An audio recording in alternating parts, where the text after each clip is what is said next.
มื้อนี้เฮามาเบิ่งข้อห้ามของทางการว่าเพิ่นมีข้อห้ามหยังแหน่1นี่แม่นห้ามติดตั้งสายส่งโทรคมและอินเทอร์เน็ตโดยบ่ได้รับอนุญาตบุคคลนิติบุคคลและบริษัทให้บริการโทรคมนาคมและอินเทอร์เน็ตอยู่สปปลาวต้องปฏิบัติตามกฎหมายและกฎระเบียบที่กระทรวงเทคโนโลยีและการสื่อสารกำหนดอย่างเข้มงวด ทางของการกระทรวงเทคโนโลยีและการสื่อสารขอถือเป็นเกียรติแจ้งมายังบรรดาบุคคลนิติบุคคลและบริษัท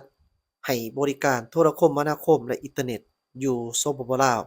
ที่มีจุดประสงค์ในการติดตั้งสายส่งโทรคมนาคมและอินเทอร์เน็ตลงใต้ดินและเทิงอากาศต้องปฏิบัติตามกฎหมายและระเบียบการที่กระทรวงเทคโนโลยีและการสื่อสารกำหนดอย่างเข้มงวด ดังมีเนื้อในละเอียดดังนี้ 1. ทุกภาคส่วนที่มีจุดประสงค์ในการติดตั้งสายโทรคมนาคมและอินเทอร์เน็ตลงใต้ดินและเทิงอากาศต้องสนองข้อมูลเทคนิคที่จำเป็นเช่นรูปแบบเทคนิคการติดตั้งประเภทสายจำนวนจุดพิกัดปริมาตรที่จะนำใส่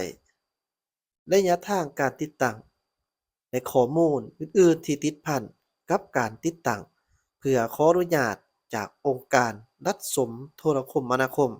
กระทรวงเทคโนโลยีและการสื่อสาร 2. หาบรรดาบุคคลนิติบุคคลและบริษัทให้บริการโทรคมนาคมและอินเทอร์เน็ตติดตั้งสายโทรคมนาคมและอินเทอร์เน็ตลงใต้ดินและเทิงอากาศโดยบ่ได้รับอนุญาตจากกระทรวงเทคโนโลยีและการสื่อสารอย่างเด็ดขาดเพื่อรับประกันให้แก่เวียกงานปกสปกสสามารถติดตามกวดกาและมีความเป็นระเบียบเรียบร้อยของสังคม นอกจากนั้นหองการกระทรวงอุตสาหกรรมและการค้าแจ้งการโจ๊ะสัวข้าวการออกใบอนุญาตการจำหน่ายพาหนะเพื่อกวดกาคืนการนำเข้าและจำหน่ายให้เข้าสู่ระบบอิงตามการแจ้งการจากหองว่าการกระทรวงอุตสาหกรรมและการค้าลงเมื่อวันที่20พฤษภาคม2025เกี่ยวกับ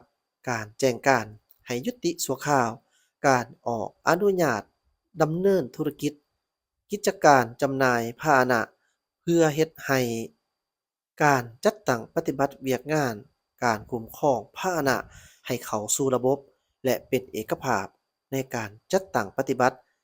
จึงแจ้งมายังฐานปฏิบัติโดยมีรายละเอียดดังนี้ 1. ให้ยุติชั่วคราวการออกอนุญาตดำเนินธุรกิจกิจการจำหน่ายพาหนะตามคำแนะนำฉบับเลขที่0612ทับหออคลงวันที่21มีนา2025 2. การเปลี่ยนแปลงเนื้อในหรือใบอนุญาตดำเนินกิจการการจำหน่ายพาหนะแม่นให้รอท่าคณะรับผิดชอบในการออกกวดกาคืนบรรดาบริษัทนำเข้าจำหน่ายพาหนะจนกว่าจะสำเร็จเพื่อความถูกต้องและเป็นเอกภาพในการจัดตั้งปฏิบัติ 3. สรุปรายงานบรรดาบริษัทที่สร้างตั้งและดำเนินธุรกิจการจำหน่ายพาหนะภายในแขวงนครหลวงส่งให้กรมการค้าภายในบ่ให้ไกลวันที่27มิถุนายน2025ดังนั้นจึงแจ้งมายังท่านเพื่อรับทราบและจัดตั้งปฏิบัติข่าวพิเศษปี2025ทั่วประเทศจะปลูกต้นไม้ให้ได้หลายกว่า9.9แสนเบี้ยในเนื้อที่ 37,000 กว่าเฮกตาร์ท่านลิ้นค่ำดวงสวรรค์รัฐมนตรีกระทรวงเกษตรกรรมและป่าไม้ได้แถลงข่าวต่อสื่อมวลชนวันที่20พฤษภาคม2025นี้ว่าวันปลูกต้นไม้แห่งชาติวันที่1มิถุนายน2025ที่จะมาถึงนี้ทั่วประเทศมีแผนจะสร้างขบวนการปลูกต้นไม้ในเนื้อที่ 1,600 กว่าเฮกตาร์จะนำใส่เบี้ยไม้997,000 กว่าเบี้ยโดยได้กำหนดเอาคำควรที่ว่าปลูกต้นไม้ในวันนี้เพื่อลูกหลานในวันหน้าจงช่วยกันปลูกต้นไม้ให้เป็นป่าเพื่อเป็นสินค้าและประกอบส่วนในการปกปักรักษาสิ่งแวดล้อมลดพรการเปลี่ยนแปลงดินฟ้าอากาศ เฉพาะกระทรวงกสิกรรมและป่าไม้ได้ประสานสมทบกับแผนกกสิกรรมและป่าไม้นครหลวงเวียงจันทน์และภาคส่วนที่เกี่ยวข้องร่วมกันสร้างขบวนการปลูกต้นไม้เพื่อเฉลิมฉลองวันปลูกต้นไม้แห่งชาติอยู่นครหลวงเวียงจันทน์ในเนื้อที่ประมาณ3เฮกตาร์ในนั้น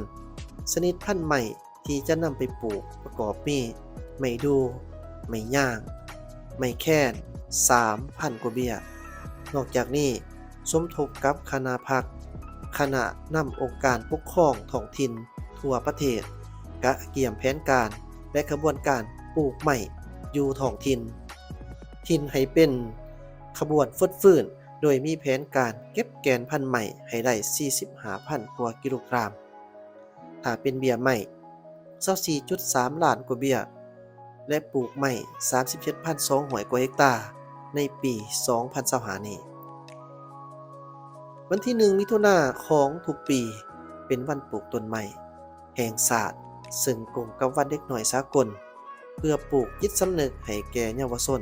และอนุชนก็คือทั่วสังคมให้ได้เห็นถึงความสำคัญของป่าไม้การปกปักรักษาพัฒนาและนำใส่ป่าไม้ตามทิศสีเขียวและยืนยงป่าไม้มีความสำคัญที่สุดต่อการพัฒนาเศรษฐกิจสังคมแห่งชาติทั้งทางกงและทางอ้อม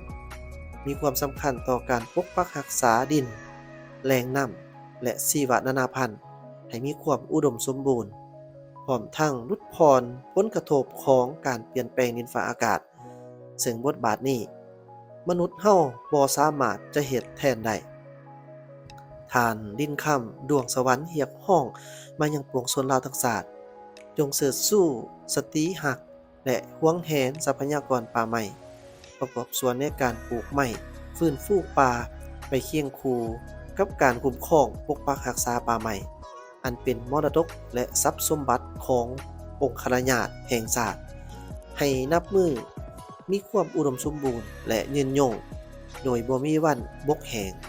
เฮ็ดให้ทรัพยากรป่าไม้ประกอบส่วนอันสำคัญของการพัฒนาเศรษฐกิจสังคมของชาติ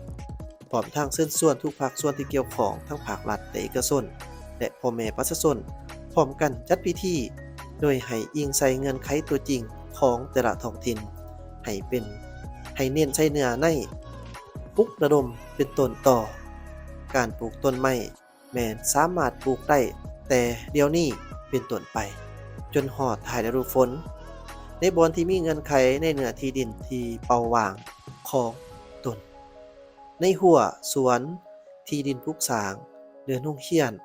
สำนักงานองค์การและตามแคมทางตามเงื่อนไขตัวจริงถ้าหากว่าในปีนี้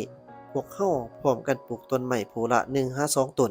ก็จะเฮ็ดให้พวกเฮามีต้นไม้เพิ่มขึ้นประมาณ